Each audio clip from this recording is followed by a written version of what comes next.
بسم الله الرحمن الرحيم.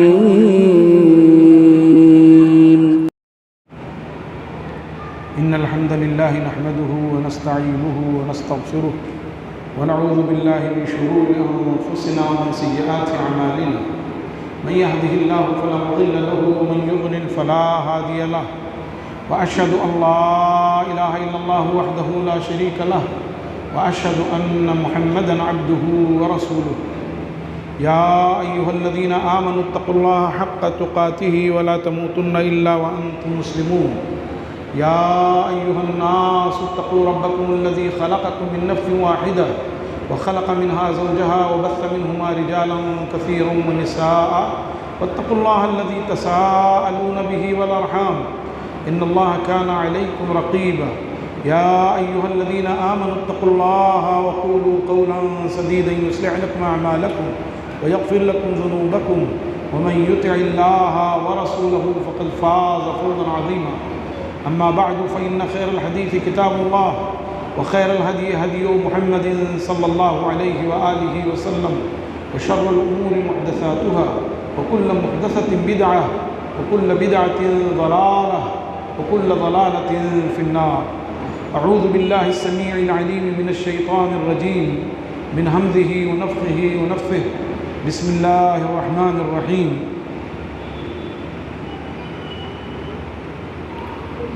الله لا إله إلا هو الحي القيوم لا تأخذه سنة ولا نوم له ما في السماوات وما في الأرض من ذا الذي يشفع عنده إلا بإذنه يعلم ما بين أيديهم وما خلفهم ولا يحيطون بشيء من علمه إلا بما شاء وسع كرسيه السماوات والأرض ولا يؤوده حفظهما وهو العلي العظيم.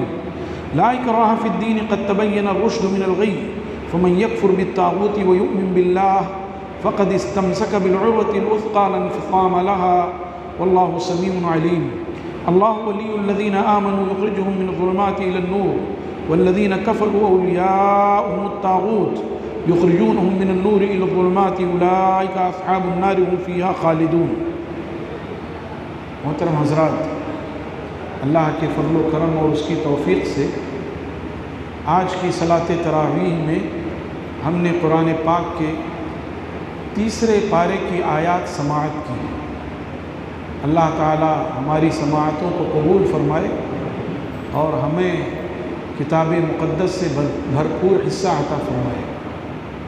آپ کے سامنے ابھی جو پہلی آیت تلاوت کی گئی ہے یہ آیت الکرسی کے نام سے مشہور ہے اور یہ قرآن پاک کی سب سے عظیم ترین آیت ہے کہ اس میں اللہ تبارک و تعالی نے اپنے کئی صفات کمالیہ کا اظہار فرمایا اور یہ اتنی عظیم آیت ہے کہ اللہ کے رسول صلی اللہ علیہ وسلم نے فرمایا کہ جو سوتے وقت اس آیت کو پڑھ لے وہ شیطان کے شر و فساد سے محفوظ رہے گا.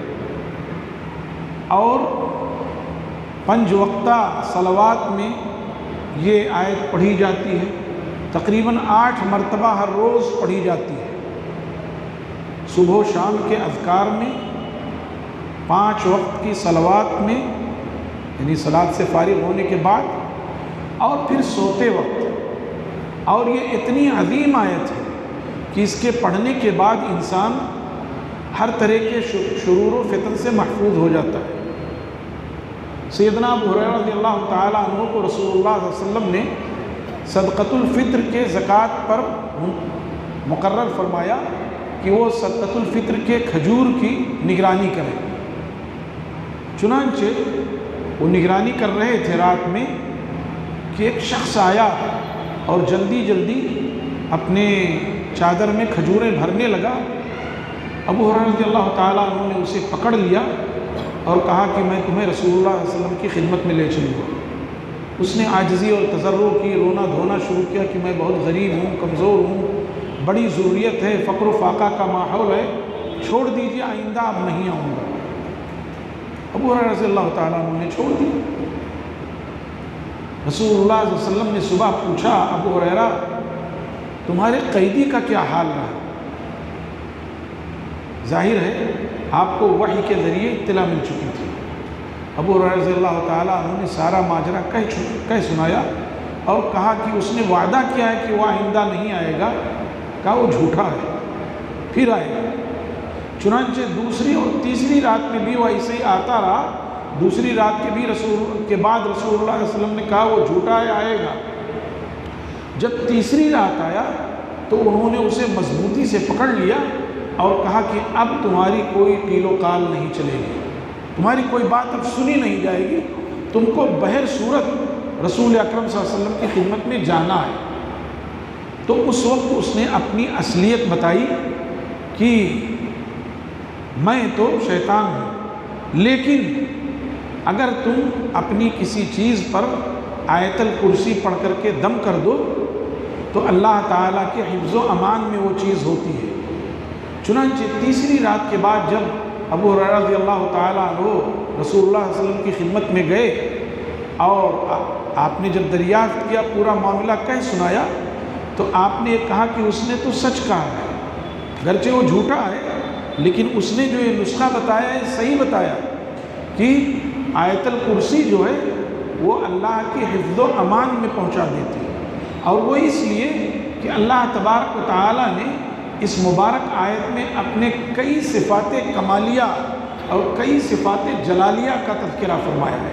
چنانچہ اللہ تعالیٰ نے فرمایا اللہ لا الہ الا ہو، اللہ اس کے سوا کوئی معبود برحق نہیں ہے، صرف وہی معبود برحق ہے اللہ۔ اور کیوں معبود برحق ہے؟ اس نے اپنی صفات کا حوالہ دیا ہے۔ الحی، وہ کامل حیات اس کے اندر پائی جاتی ہے، وہ ہمیشہ سے زندہ ہے اور ہمیشہ زندہ رہے گا، اسے کبھی موت نہیں آئے گی، وہ دوسروں کو زندگی دیتا ہے۔ الحی، اس کے اندر کامل حیات کی صفت پائی جاتی ہے، حیات کاملہ پائی جاتی ہے۔ القیوم، اور وہ پوری کائنات کو تھامے ہوئے پوری کائنات کی نگرانی کر رہا ہے اور پوری کائنات کو چلا رہا ہے۔ تو قیومیت کی یہ صفت کامل طور پر اللہ تعالیٰ کے ہاں پائی جاتی ہے، اس کے سوا کسی کے ہاں نہیں پائی جاتی۔ اسی کامل قیومیت کا مظہر ہے کیا؟ لا تأخذہ سنۃ ولا نوم، وہ ایسا قیوم ہے، ایسا نگراں ہے کہ اسے نہ تو کبھی اونگ آتی ہے اور نہ نیند آتی ہے۔ اس لیے کہ اگر کوئی باڈی گارڈ ہو، کسی کی نگرانی پر ہے اور اسے اونگ آ گئی اور دشمن نے حملہ کر کے ہلاک کر دیا، اسے نیند آ گئی، کسی سامان پر اس کو نگراں بنایا گیا تھا، نیند آ گئی اور لوگ چور سامان اٹھا لے گئے، کچھ نہیں کر سکتا۔ لیکن اللہ کی شان بتائی گئی، لا تأخذ، اتنا بڑا قیوم ہے، اور قیومیت اس درجے اس کے ہاں پائی جاتی ہے کہ نہ تو اسے اونگ آتی ہے نہ نیند آتی ہے۔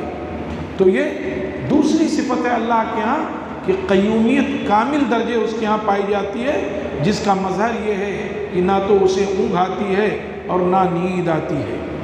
لہو ما فی السماوات و ما فی الارض، اسی کے لیے ہے وہ سب کچھ جو آسمانوں میں ہے اور جو زمین میں ہے، یعنی کامل ملکیت، جیسے کامل حیات اس کے یہاں ہے، کامل قیومیت اس کے یہاں ہے، ایسے ملکیت تامہ اور کامل ملکیت، کمال ملکیت بھی اس کے یہاں ہے، اس کے سوا کسی اور کے لیے کچھ نہیں۔ لہو ما فی السماوات و ما فی الارض، اسی کے لیے ہے وہ سب کچھ جو آسمانوں میں ہے اور جو زمین میں ہے۔ من ذا الذی یشفع عندہ الا باذنہ، کون ہے جو اس کے پاس سفارش کرے مگر اس کی اجازت سے؟ یہ کہہ کر کے اللہ تبارک و تعالیٰ نے شفاعت تامہ اور شفاعت کاملہ کا اظہار فرمایا ہے کہ شفاعت کل کی کل اللہ کے لیے خاص ہے، حتیٰ کہ انبیاء، اولیاء، شہداء، صدیقین، صلحاء، کسی کو ذرہ برابر بھی شفاعت کا حق نہیں ہے، کسی کو ذرہ برابر بھی شفاعت کا حق نہیں ہے۔ جیسے قدیم زمانے میں یہ جو کفار اور مشرکین بتوں کی پوجا کیا کرتے تھے، وہ اس لیے پوجا کرتے تھے ما نعبدہم الا لیقربونا الی اللہ زلفیٰ، ہم ان کی پوجا نہیں کرتے ہیں مگر صرف اس لیے تاکہ یہ ہمیں اللہ سے قریب کر دیں، یہ ہمارے سفارشی ہو جائیں، اللہ سے ہمیں بخشوا دیں۔ آج ہم مسلمانوں میں سے بھی ایک بڑا طبقہ ایسا ہے جو یہ سمجھتا ہے کہ ہمارے بزرگ ایسے پہنچے ہوئے ہیں کہ اگر اللہ کے پاس جا کر بیٹھ گئے تو جب تک اللہ ان کی بات پوری نہ کر دے وہ اٹھیں گے نہیں، اور اللہ کو ان کی لاج رکھنی پڑے گی۔ یہ اتنا گمراہ عقیدہ ہے، اللہ تعالیٰ کی شان میں اتنی بڑی گستاخی ہے کہ جس کا کوئی مقابلہ اور کوئی جواب ہی نہیں۔ وہ اللہ کے بندے ہیں اور اللہ ان کے ہاتھوں مجبور ہو جائے۔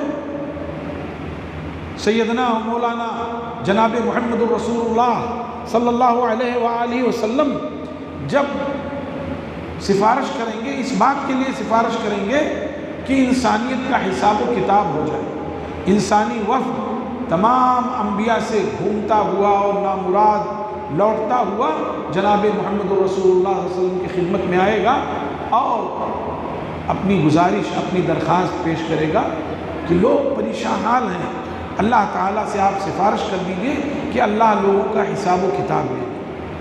چنانچہ اللہ کے رسول صلی اللہ علیہ وسلم فرمائیں گے انا لہا، ہاں میں سفارش کے لیے ہوں، لیکن آپ انداز دیکھیے کہ رسول اللہ صلی اللہ علیہ وآلہ وسلم جائیں گے اور عرش کے سامنے ایک بڑا میدان ہوگا، اس میدان میں سجدہ ریز ہو جائے گا اور لمبی مدت تک 40 سال تک سجدے میں رہیں گے، اور آپ کے قلب اطہر پر حمد و ثنا کے وہ کلمات القا کیے جائیں گے جو اس سے پہلے آپ کے علم میں نہیں تھے، آپ کو بھی نہیں معلوم تھے۔ حمد کے اور ثنا کے وہ کلمات وہ آپ کے قلب اطہر پر القا کیے جائیں گے، اور ان کلمات کے ذریعے آپ اللہ تبارک و تعالیٰ کی تعریف کریں گے، یہاں تک کہ اللہ تعالیٰ کی رحمت کو جوش آئے گا اور فرمائے گا یا محمد ارفع رأسک سل تعطا واشفع تشفع، محمد اپنا سر اٹھاؤ، مانگو دیا جائے گا،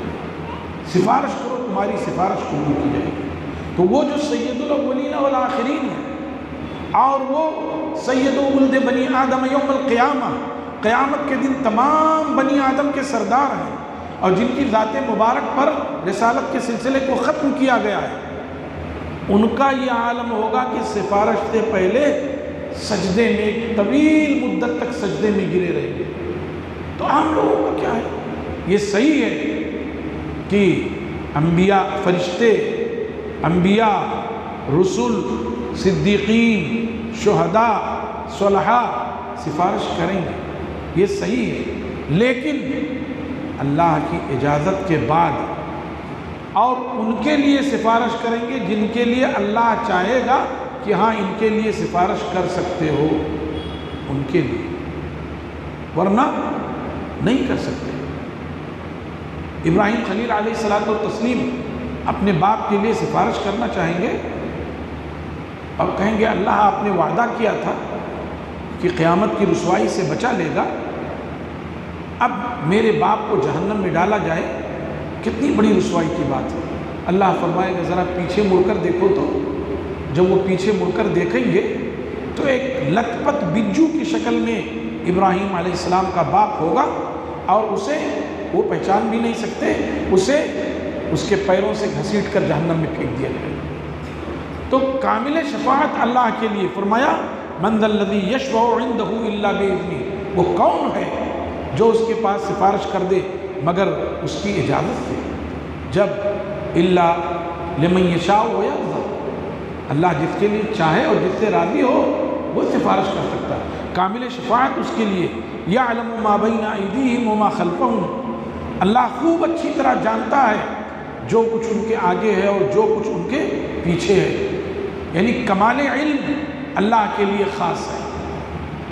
ولا یحیطون بشیء من علمہ، اللہ تو ان معبودان باطلہ اور مخلوقات کے آگے پیچھے جو کچھ ہے سارا علم اللہ تعالیٰ کے پاس ہے، لیکن ان مخلوقات کو اللہ کے علم سے کچھ بھی نہیں معلوم۔ ولا یحیطون بشیء من علمہ الا بما شاء، اور یہ اس کے علم سے احاطہ نہیں کر سکتے مگر وہ اتنا حصہ جتنا وہ چاہے۔ تو جب وہ چاہے بتا دے گا، تو جب بتا دیا تو غیب کہاں رہ گیا؟ ایک بڑی جماعت ہے جو رسول اکرم صلی اللہ علیہ وسلم کے لیے غیب کا علم مانتی ہے، ان کے لیے یہ آیت سرما ہے، ان کو اس آیت کو سمجھنا چاہیے۔ وَلَا يُحِيطُونَ بِشَيْءٍ مِّنْ عِلْمِهِ إِلَّا بِمَا شَاءَ، اور مخلوق اس کے علم سے ذرہ برابر بھی احاطہ نہیں کر سکتی، اس کے علم سے معمولی احاطہ نہیں کر سکتی، إِلَّا بِمَا شَاءَ، مگر وہ اتنا حصہ جتنا اللہ تعالیٰ چاہے، اور جب اللہ چاہے گا تو بتا دے گا، اور جب بتا دے گا تو غیب کی بات کہاں رہے گی؟ گویا کمال علم اللہ تعالیٰ کے لیے وسع کرسیہ السماوات والارض، اس کی کرسی زمین و آسمان سے زیادہ وسیع ہے، گویا کمال وسعت اللہ تبارک و تعالیٰ کے لیے۔ ولا یؤودہ حفظہما، اور زمین و آسمان اور اس کے درمیان جو چیزیں ہیں ان کی حفاظت اسے اکتاہٹ میں مبتلا نہیں کرتی ہے، گویا کمال حفظ اس کے پاس ہے۔ وہ العلی العظیم، اور وہ بلند و برتر اور وہ عظیم تر ہے، گویا کمال علو اور کمال عظمت اللہ کے لیے۔ گویا اس آیت میں اللہ تبارک و تعالیٰ نے اپنے لیے کمال حیات، کمال قیومیت اور کمال ملکیت، کمال شفاعت، کمال علم، اور اسی طرح سے کمال وسعت اور کمال احاطہ، اور اسی طریقے سے کمال حفظ، کمال علو اور کمال عظمت، یہ اتنی صفات قرآن پاک کی کسی بھی آیت میں جمع نہیں ہے، اور ان صفات میں جمال بھی ہے، جلال بھی ہے، کمال بھی ہے۔ اسی وجہ سے یہ آیت قرآن پاک کی عظیم ترین آیت ہے۔ اس کے بعد اللہ تعالیٰ نے فرمایا لا اکراہ فی الدین قد تبین الرشد من الغی، وہ ذات جس نے اس دین کو اپنے بندے محمد صلی اللہ علیہ وسلم پر اتارا ہے، وہ ذات جس نے اپنی آخری کتاب محمد صلی اللہ علیہ وسلم پر اتارا ہے، جو دین کی تفہیم و تشریح ہے، اس دین میں کوئی زور زبردستی نہیں ہے۔ آپ سن شعور سے سنتے چلے آ رہے ہیں کہ صاحب اسلام بزور شمشیر پھیلا، یہ غلط فہمی یہود و نصارہ نے پیدا کی، مشرکین نے پیدا کی، ہمارے ملک میں برادران وطن نے پیدا کی، انگریزوں نے جب دنیا پر جہاں بانی کی انہوں نے یہ فکرہ پیدا کیا، مستشرقین نے پیدا کیا۔ مستشرقین وہ ہیں جنہوں نے مسلمانوں کے علم سے تعلق اپنا جوڑا، یعنی مشرقی علوم، چونکہ بلاد اسلامیہ اور اسلامی مملکتیں جو ہیں وہ دنیا کے مشرقی حصے میں ہیں۔ جب جغرافیہ دیکھیں تو جغرافیہ میں مسلم ممالک دنیا کے مشرقی حصے میں، جیسے نصارہ جو ہیں وہ مغرب میں ہیں، مسلمانوں یا ایشیا وغیرہ جو ہے یہ مشرق میں، تو مسلمانوں کے علوم کو جو حاصل کرتے ہیں ان کو مستشرقین، تو مستشرقین نے یہ پیدا کیا کہ صاحب اسلام بزور شمشیر پھیلا ہے، جبکہ تاریخی حقائق، معاملات اور ساری چیزیں اس کے الٹ ہیں۔ آپ اندازہ کیجئے کہ رسول اللہ صلی اللہ علیہ وسلم کی بعثت سے پہلے انصار میں سے کچھ نوجوان حق کی تلاش میں یہودی اور نصرانی ہو گئے تھے۔ اب جب اسلام آیا اور رسول اللہ صلی اللہ علیہ وسلم مدینہ طیبہ تشریف لائے تو ان انصار نے یہ چاہا کہ اپنے بچوں کو زبردستی اسلام میں داخل کریں۔ وہ اس حق کی تلاش میں یہودی یا نصرانی ہو گئے تھے۔ اب جب اسلام آیا تو ان انصار نے یہ چاہا کہ اپنے جوان سال بچوں کو اسلام میں لے آئیں۔ اس وقت یہ آیت نازل ہوئی، اور یہ عمومی ہے، گرچہ ایک خاص سبب سے آیت نازل ہوئی لیکن عمومی ہے۔ کیا کہا گیا؟ لا اکراہ فی الدین، دین میں کوئی زور زبردستی نہیں ہے۔ قد تبین الرشد من الغی، ہدایت گمراہی کے مقابلے میں واضح ہو چکی ہے، رشد غی کے مقابلے میں، ہدایت گمراہی کے مقابلے میں واضح ہو چکی ہے۔ فمن یکفر بالطاغوت، اب جو کوئی بھی طاغوت کا اور غیر اللہ کا انکار کرے، ویؤمن باللہ، اور اللہ کی ذات عالیہ پر ایمان لائے، فقد استمسک بالعروۃ الوثقی، اس نے ایک مضبوط دستے کو پکڑ لیا ہے، مضبوط کڑے کو پکڑ لیا ہے، لا انفصام لہا، جس سے اب جدائی نہیں ہے۔ واللہ سمیع علیم، اور اللہ تبارک و تعالی خوب سننے والا اور خوب جاننے والا۔ دنیا میں ایک زمانے تک مسلمانوں کی حکومت رہی۔ خود رسول اللہ صلی اللہ علیہ وسلم کی حیات مبارکہ میں 19 جنگیں ایسی ہوئیں جس میں آپ خود شریک رہے، اور 73 جنگیں ایسی ہوئیں جن میں آپ نے لوگوں کو بھیجا، آپ خود شریک نہیں رہے، صحابہ کرام کو بھیجا۔ 73 جنگیں ایسی جس میں آپ نے صحابہ کرام کو بھیجا، اور 19 جنگیں ایسی ہوئیں جس میں رسول اللہ صلی اللہ علیہ وسلم بنفس نفیس شریک رہے۔ یہ 92 جنگیں ہوئیں، اور 92 جنگوں میں آپ دیکھیں گے تو اکثر و بیشتر، چند ایک کو چھوڑ کر کے اکثر و بیشتر مسلمان غالب اور فتح یاب رہے، لیکن اس کے باوجود مقتولین کی تعداد 1000 سے زیادہ نہیں ہے۔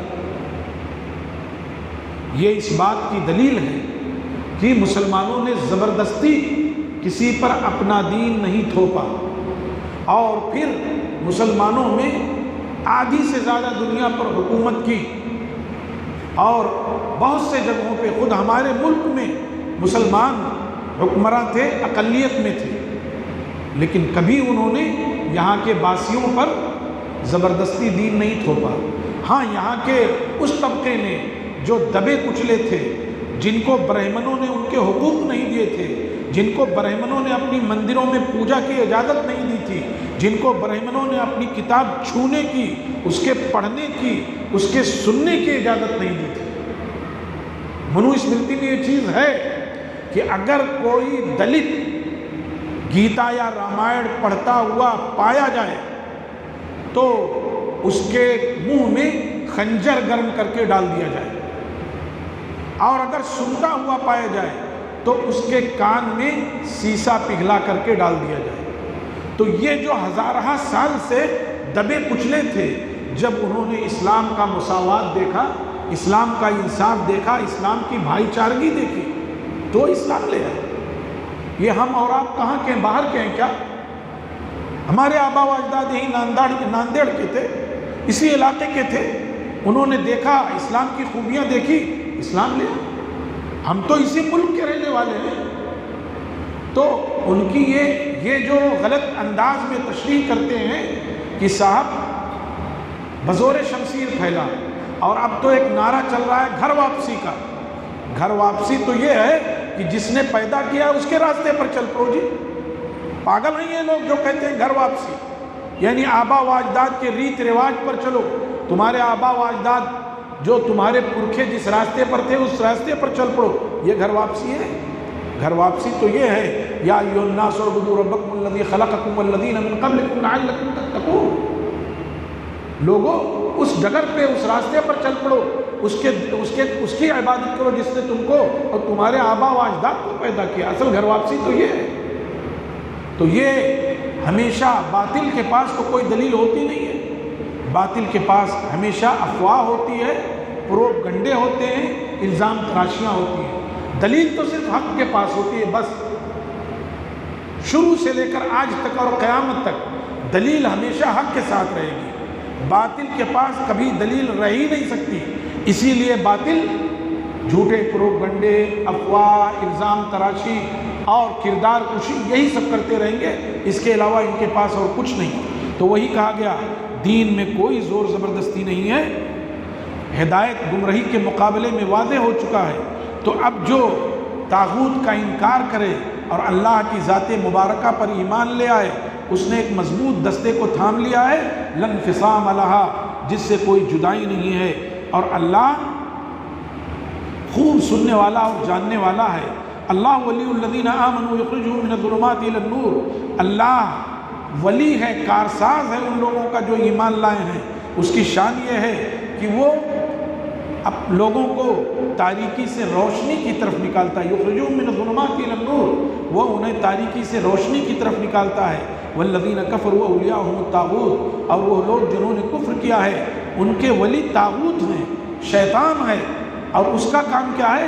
یخرجہم من النور الی الظلمات، جو شیطان کی پرستش و پوجا کرتے ہیں تو وہ ان کو روشنی سے تاریکی کی طرف لے کر چلا جاتا ہے، توحید سے شرک کی طرف لے کر چلا جاتا ہے۔ اولئک اصحاب النار، یہی وہ لوگ ہیں جو جہنم والے ہیں، وہ اس میں ہمیشہ ہمیشہ رہیں گے۔ چنانچہ یہ واضح آیات آ جانے کے بعد پھر قرآن پاک نے 2-3 مناظروں کا ذکر کیا ہے جو ابراہیم علیہ السلام اور نمرود کے درمیان ہوا، اور پھر بنی اسرائیل کے ایک نبی کا تذکرہ ہوا جو ایک بستی سے گزر رہے تھے اور انہوں نے کہا یہ بستی تو الٹی پڑی ہے، اب اللہ اس کو کیسے زندہ کرے گا؟ اللہ نے ان کو اپنی مشیت سے 100 سال تک کے لیے مار دیا، اور جب 100 سال کے بعد زندہ رہے تو ان کا کھانا تر و تازہ تھا، لیکن وہ گدھا جس کی سواری کر رہے تھے اس کے کل پرزے بکھر گئے تھے، انگ انگ الگ ہو گیا تھا، اور پھر اللہ نے ان کو جلا کر کے یہ بتا دیا۔ اور پھر اس کے بعد تذکرہ ہے ابراہیم علیہ السلام نے اللہ سے کہا اللہ تو لوگوں کو کیسے زندہ کرے گا؟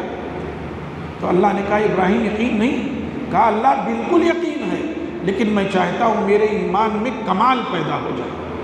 اللہ نے کہا 4 پرندوں کو لے کر کے ان کو ذبح کر کے ان کے پر نوچ کر کے ان کی بوٹیاں الگ الگ کر کے پھر ایک میں ملا دو، 4 پرندوں کو ملا کر 4 پہاڑوں پہ رکھ دو اور اس کے بعد پھر بلاؤ دیکھو۔ چنانچہ انہوں نے ایسا ہی کیا اور بلایا تو پرندے جی کر کے آ گئے، گویا یہ علامت تھی۔ اس کے بعد تفصیل کے ساتھ 3 مسائل ذکر ہوئے ہیں۔ ایک مسئلہ معاشرتی ہے انفاق کا، دوسرا مسئلہ معاشی ہے سود کا، تیسرا مسئلہ معاملات سے تعلق رکھتا ہے۔ چنانچہ وہ تفصیل کے ساتھ اللہ تبارک و تعالیٰ نے ذکر کیا ہے مثل الذین ينفقون اموالهم فی سبیل اللہ کمثل حبة انبتت 7 سنابل فی کل سنبلة 100 حبة واللہ یضاعف لمن یشاء واللہ واسع علیم۔ انفاق فی سبیل اللہ بڑے اہم مسائل کا حل ہے۔ معاشرے میں امیر غریب ہر طرح کے لوگ ہوتے ہیں، جب اللہ کے وہ بندے جن کو اللہ نے نوازا ہے جب وہ اللہ کے راستے میں خرچ کریں گے تو یتیموں، بیواؤں، مسکینوں، مسافروں، محتاجوں کی مدد ہوگی۔ ایسے ہی دینی کاموں کے لیے، دینی امور کے لیے مدد ہوگی۔ مملکت اسلامیہ میں مملکت کو چلانے کے لیے پیسے کی ضرورت ہے، فوج کی تیاری کی ضرورت ہے، تو اس کے لیے بھی انفاق فی سبیل اللہ کی ضرورت ہے۔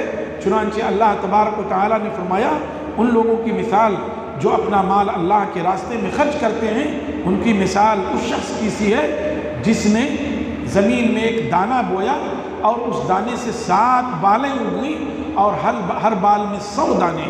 واللہ یضاعف لمن یشاء، اور اللہ تعالیٰ اس سے بھی زیادہ کر دیتا ہے۔ ایک دانے سے 700 دانے ہو گئے، ایک نیکی سے 700 نیکیاں ہو جائیں گی، اور اللہ تعالیٰ اس سے زیادہ جتنا چاہے بڑھا دے۔ واللہ واسع علیم، اور اللہ کمال وسعت والا اور کمال علم والا ہے کہ اس کے دل میں خرچ کرتے ہوئے کیا جذبہ تھا، اس جذبے کی لاج رکھتے ہوئے اللہ تعالیٰ جتنا چاہے بڑھا دے۔ جس کا جذبہ جتنا صادق ہوگا اس کا اجر اتنا ہی بڑھتا چلا جائے گا۔ الذین ينفقون اموالهم فی سبیل اللہ ثم لا يتبعون ما انفقوا منا ولا اذى لهم اجرهم عند ربهم ولا خوف علیہم ولا هم يحزنون۔ وہ لوگ جو اپنا مال خرچ کرتے ہیں اللہ کے راستے میں پھر اس کے پیچھے نہیں لگتے جو انہوں نے خرچ کیا کہ وہ احسان جتلائیں، خرچ کر کے احسان نہیں جتلاتے، نہ کسی کے سامنے اسے ذلیل و رسوا کرتے ہیں۔ اذا کا مطلب یہی ہے کہ لوگوں کے سامنے اس کا فقر و فاقہ بیان کر کے اسے ذلیل کر رہے ہیں۔ لہم اجرہم عند ربہم، تو نہ وہ احسان جتلاتے ہیں نہ کسی کو تکلیف دیتے، تو ان کے لیے اجر ہے ان کے پروردگار کے پاس، اور انہیں نہ تو کوئی خوف ہے اور نہ ہی کوئی رنج ہے۔ اب اگر کسی کے پاس نہیں ہے اور کوئی مانگنے والا پہنچ گیا تو اس سے بھلے انداز میں بات کریں، اس کو جھڑکے نہیں۔ قول معروف ومغفرۃ خیر من صدقۃ یتبعها اذی، بھلی بات، اچھی بات کہہ دینا اور مغفرت طلب کر لینا یہ بہتر ہے اس صدقے سے جس کے پیچھے بھلائی ہے۔ آدمی نے کسی کو دے دیا اور پچھتا رہا ہے اب میں کیا کروں گا، تو اس سے بہتر ہے کہ آدمی مانگنے والے سے معذرت کر لے، یا مانگنے والے کو ہم نہیں دے سکے اور اس نے کوئی تیکھی بات کہہ دی تو اس کو برداشت کر لے۔ بھلی بات کہہ دینا بھی صدقہ ہے، قول معروف صدقہ ہے، الکلمۃ الطیبۃ صدقۃ، اور اسی طرح اپنے بھائی سے خندہ پیشانی سے ملنا بھی صدقہ ہے۔ پھر اسی لیے کہا گیا یا ایھا الذین آمنوا لا تبطلوا صدقاتکم بالمن والاذی، اے ایمان والو اپنے صدقات کو احسان جتلا کر اور تکلیف دے کر باطل نہ کر دو۔ احسان جتلا دیا تو وہ صدقہ ضائع ہو گیا۔ اور تفصیل کے ساتھ اللہ تبارک و تعالیٰ نے یہ واقعہ بیان کیا ہے. مثل الذین ينفقون اموالهم ابتغاء مرضات اللہ وتثبیتا من انفسهم کمثل جنۃ بربوۃ اصابها وابل فآتت اکلها ضعفین فإن لم يصبها وابل فطل. ان لوگوں کی مثال جو اللہ کے راستے میں اپنا مال خرچ کرتے ہیں، ان کی مثال ایسے باغ کی ہے جو بلندی پر ہے. اب اگر اس پر ہلکی سی بارش ہوئی تب بھی اس باغ کا کام چل گیا بلندی کی وجہ سے اور خوب پھلایا.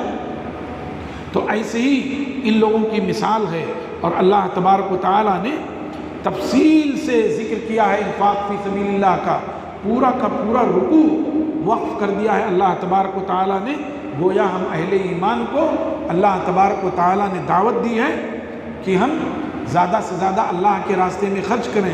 آخر میں فرمایا یا ایھا الذین آمنوا انفقوا من طیبات ما کسبتم، لوگوں خرچ کرو اللہ کے راستے میں جو تم کما رہے ہو، جو روئے زمین سے مال نکل رہا ہے وہ خرچ کرو، اچھا خرچ کرو، گھٹیا نہیں، بیکار نہیں، ردی چیزیں نہیں، اچھی چیزیں اللہ کے راستے میں خرچ کرو اور اللہ تبارک و تعالیٰ سے اجر و ثواب کے مستحق بن جاؤ. چنانچہ اللہ نے فرمایا الذین ينفقون اموالهم باللیل والنہار سرا وعلانیۃ فلہم اجرہم عند ربہم ولا خوف علیہم ولا هم یحزنون. وہ لوگ جو اپنا مال خرچ کرتے ہیں دن رات چپکے اور علانیہ طور پر، اللہ تعالیٰ کے پاس ان کا اجر ہے اور ان پر کوئی خوف اور ان پر کوئی غم نہیں. یہ تو ایک معاشی مسئلہ تھا، یہ معاشرتی سماجی مسئلہ تھا. یہ معاشی مسئلہ آگے آ رہا ہے. الذین یأکلون الربا لا یقومون الا کما یقوم الذی یتخبطہ الشیطان من المس ذلک بانہم قالوا انما البیع مثل الربا واحل اللہ البیع وحرم الربا.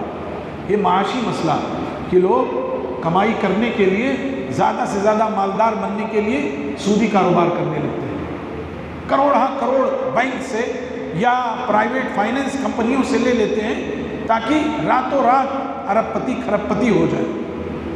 ان کو یاد رکھنا چاہیے کہ سود ہر حال میں حرام ہے، ہر حال میں حرام ہے.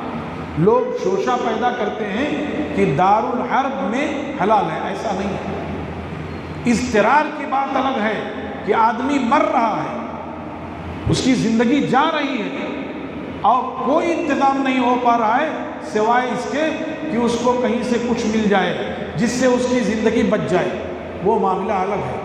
ورنہ دار الحرب میں بھی سود حلال نہیں ہے. اسلام کے جو مسلمات ہیں وہ ہر دور میں اور ہر جگہ کے لیے مسلمات ہیں، اس سے انکار نہیں کیا جا سکتا.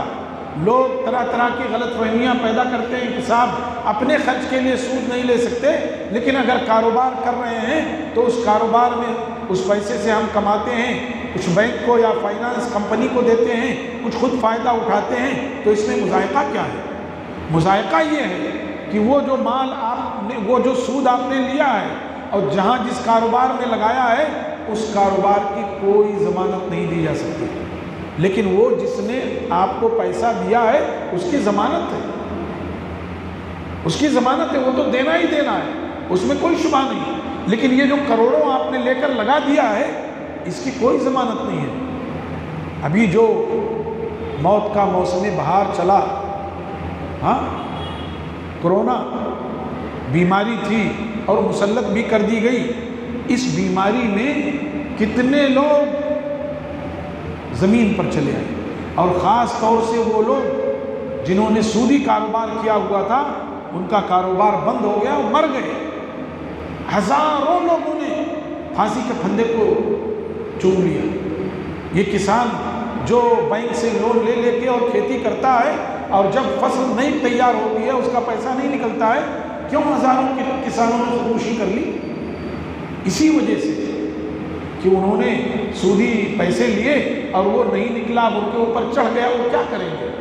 اسی لیے اللہ تعالیٰ نے فرمایا کہ وہ لوگ الذین یأکلون الربا، وہ لوگ جو سود کھاتے ہیں، لا یقومون الا کما یقوم الذی یتخبطہ الشیطان، وہ کل قیامت میں نہیں کھڑے ہوں گے مگر اس طرح سے جیسے کہ کسی کو شیطان نے چھو لیا ہو، اس کو مالی خولیا ہو گیا ہو، خبتی ہو گیا ہو، ایسے ہی ہوں گے. کیوں؟ ذالک بانہم قالوا انما البیع مثل الربا، یہ اس وجہ سے کہ انہوں نے یہ کہا تھا کہ یہ تجارت بھی تو سود کے مانند ہے. وَأَحَلَّ اللَّهُ الْبَيْعَ وَحَرَّمَ الرِّبَا، جبکہ دونوں میں بڑا فرق ہے۔ اللہ نے بیع کو حلال کیا ہے، تجارت کو حلال کیا ہے، اور سود کو حرام کیا ہے۔ اور یقین جانیے کہ سودی کاروبار کرنے والا اگر اپنی زندگی میں وہ بھیانک انجام نہیں دیکھتا تو اس کی اولاد وہ بھیانک انجام دیکھتی ہے۔ آپ پڑھ ڈالیے اپنے ملک کی جو ہے کاروباری اور معاشی تاریخ پڑھ ڈالیے، بڑے بڑے لوگ کیوں جو ہے زہر کھا لیتے ہیں، کیوں پھانسی کے پھندے سے جھول جاتے ہیں، کیوں اپنا ملک چھوڑ کر بھاگ جاتے ہیں؟ اس کی وجہ یہی ہوتی ہے کہ اب ان کے پاس کچھ بچا ہی نہیں ہے، لیکن اس کے مقابلے میں وہ لوگ جو اللہ کی رضا پر راضی ہیں، اپنی محنت کیے جا رہے ہیں، کاہل نہیں ہیں، اپنی محنت کر رہے ہیں، جو کچھ ان سے ہو رہا ہے کوشش کیے جا رہے ہیں، اور جو ملتا ہے اس پر وہ مطمئن ہیں، وہ کبھی خودکشی نہیں کرتے۔ اور اللہ کے رسول صلی اللہ علیہ وسلم نے فرمایا کہ سود کا 1 درہم یا 1 دینار کھا لینا 36 مرتبہ بدکاری کرنے کے برابر ہے۔ سود کے کئی درجات ہیں، گناہ کے کئی درجات، اس میں سب سے بدتر کمتر درجہ یہ ہے کہ آدمی اپنی ماں کے ساتھ بدکاری کرے۔ ان دونوں حدیثوں کی روشنی میں میں سمجھتا ہوں کہ جو لوگ سودی کاروبار میں ملوث ہیں ان کے نسل کے کردار کی ضمانت نہیں دی جا سکتی۔ جو لوگ سودی کاروبار میں ملوث ہیں، سودی کاروبار سے جڑے ہوئے ہیں، ان کے نسل کے سیرت و کردار کی ضمانت نہیں دی جا سکتی۔ دونوں حدیثوں میں اللہ کے رسول صلی اللہ علیہ وسلم نے کیا فرمایا؟ 36 مرتبہ بدکاری، یا یہ کہا کہ سب سے آخری ہلکا گناہ یہ کہ آدمی اپنی ماں کے ساتھ بدکاری کرے۔ تو سود کو اس سے جوڑا گیا، یہ اس بات کی دلیل ہے کہ شدید ترین گناہ ہے اور اس میں عفت و عصمت جاتی رہتی ہے۔ اللہ تعالیٰ امت مسلمہ کو اس بیماری سے محفوظ رکھے۔ گرچہ مسلمان بھی دنیا کے چکا چوند سے اور دنیا کی ترقیوں سے متاثر ہو گیا، برادران وطن سے متاثر ہو گیا، اور اس کے بعد بہت سارے بڑے بڑے لوگوں نے کروڑ روپے لے کر کے اور کاروبار کیا، لیکن مسلمانوں کو اللہ کے حکم پر راضی رہنا چاہیے۔ جب ہم نے یہ کہہ دیا رضیت باللہ ربا وبالاسلام دینا وبمحمد صلی اللہ علیہ وسلم نبیہ، تو ہمیں اس سے پھر رک جانا چاہیے۔ اور اسی لیے کہا گیا کہ اگر یہ حکم آ جانے کے بعد کوئی پھر سودی کاروبار میں ملوث ہوتا ہے تو اس کو جان لینا چاہیے کہ گویا کہ وہ اللہ اور اس کے رسول سے اعلان جنگ کر رہا ہے۔ تفصیل کے ساتھ یہ واقعات ذکر کیے ہیں۔ اس کے بعد جو چیز ذکر ہوئی ہے وہ ہمارے روزمرہ میں ہے اور ہم لوگوں میں یہ چیز پائی جاتی ہے، اس لیے اس کو غور سے سنیے، وقت پورا ہو چکا ہے۔ یا ایھا الذین آمنوا اذا تداینتم بدین الی اجل مسمى، اے لوگوں جو ایمان لائے ہو، جب تم آپس میں ایک دوسرے سے قرض لو ایک مقررہ مدت کے لیے، فاکتبوہ، تو اسے لکھ لیا کرو۔ میں اپنے دوست سے کہتا ہوں مجھ کو 5000 روپے چاہیے، کہتا ہے ٹھیک ہے۔ اس نے 5000 روپے بھی نکالا اور ڈائری نکالا تو مجھے تاوا، اچھا مجھ کو بے ایمان سمجھتے ہو کہ تم لکھ رہے ہو اس کو، نہیں چاہیے تمہارا پیسہ۔ یہ صریح خلاف ورزی ہے قرآن پاک کی، اور آگے چل کر یہی دوستی میں دراڑ اور فتنہ ہے۔ ہوتا کیا ہے، میں نے لے لیا، اب میں بھول گیا، مطلب بے ایمانی کی میری نیت نہیں تھی، مجھے لگا شاید 4000 دیا ہوگا، 3000 دیا ہوگا، اور میرے ساتھی جس نے مجھے دیا ہے اس کو یاد ہے کہ 5000 ہے۔ اب جب وہ مجھ سے مانگ رہا ہے، میں اس کو 4000 نکال کے دے رہا ہوں، کہتا ہے بھائی آپ نے 5000 لیا ہے۔ میں کہتا ہوں نہیں، میں نے 4000 لیا ہے، اور اس بیچارے نے اپنا پیسہ بھی دیا ہے اور اب تعلقات بھی خراب ہو گئے۔ تو یہ قرآن کا حکم ہے، مسلمانوں کو اسے اپنی انا کا مسئلہ، جھوٹی انا، بلا وجہ والی انا کا مسئلہ نہیں بنانا چاہیے۔ 200 روپیہ اگر لو تو بھی لکھوا لو، قرآن کے ایک حکم پہ عمل ہوا، اس پر ثواب ملے گا۔ کسی سے 200 روپیہ بھی لو تو اسے لکھوا دو، گویا قرآن پاک کی اس آیت پہ عمل ہوا، اس کا ثواب ملے گا۔ اور یہ پاکی اور صفائی کے لیے بہتر ہے کیا کہا ہے ایمان والو، جب تم باہم کسی سے قرض لو ایک مقررہ مدت کے لیے، فاکتبوہ تو اسے آپس میں لکھ لیا کرو، وَلْيَكْتُبْ بَيْنَكُمْ كَاتِبٌ بِالْعَدْلِ اور چاہیے کہ کوئی کاتب تمہارے درمیان عدل کے ساتھ لکھ دے، اور کاتب انکار نہ کرے اس وجہ سے، اس فضل کی بنیاد پر کہ اللہ نے اسے لکھنا سکھا دیا تھا، وہ لکھ لے اور املا کر لے وہ لوگ، وہ جس پر حق ہے، جس نے لیا ہے اس کو املا کر لینا چاہیے، اور اللہ تبارک و تعالیٰ سے ڈرنا چاہیے، اس میں کچھ بھی کمی نہیں کرنی چاہیے۔ اب اگر کسی نے لیا ہے وہ ذرا بیوقوف ہے تو چاہیے کہ دوسرے لوگ اس کی طرف سے املا کر دیں اور 2 لوگوں کو گواہ بنا لیں، اگر 2 مرد نہ ملیں تو 1 مرد اور 2 عورتیں مل کر کے جو ہے یہ معاملہ کر لیں۔ تو یہ اللہ تبارک و تعالیٰ نے مسلمانوں کو بڑا ضروری نسخہ عطا کیا ہے، سنہرا نسخہ عطا کیا ہے، اس پر مسلمانوں کو کبھی بھی اس سے غافل نہیں ہونا چاہیے۔ اور اس سورہ کے آخر میں 2 آیتیں بڑی عظیم آیتیں ہیں، رسول اللہ صلی اللہ علیہ وسلم کو معراج میں عطا کی گئی تھی اللہ تبارک و تعالیٰ سے۔